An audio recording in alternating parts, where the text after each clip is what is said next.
হবার পরে বেসিক্যালি আমি মানে যতবারই এসেছি আমরা এই বিল্ডিংয়ে শিফট হয়েছি ১ মাস মতন হয়েছে। তো এই ১ মাসের মধ্যে আমি মনে হয় উম যতবারই জামাকাপড় নাড়তে এসেছি, মেলাতে এসেছি ছাদের পরে, রাতের অন্ধকারে এসেছি, তো আমি বাকি কোনো দিকে কিছু দেখিনি, কোনো দিকে কিছু তাকাইনি। লিফট আছে বিল্ডিংয়ে, লিফটে করে আসি, ছাদের পরে জামাকাপড় মেলে আবার চলে যাই।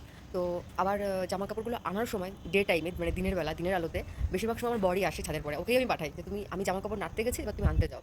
তো ও এসে নিয়ে যায়। তো আমি আসিনি। আমি ফার্স্ট টাইম এরকম দিনের বেলা এলাম। মানে সিরিয়াসলি বলছি, মানে আমি রুম থেকে কোথাও বেরোই না, সারাদিন রুমেই থাকি। তো এই জাস্ট এই মানে আমি আজকেই ছাদের পরে এলাম। তো আমি জাস্ট এখানে দেখো কি সুন্দর সুন্দর বিভিন্ন রকমের অ্যালোভেরা গাছ রয়েছে, ঠিক আছে?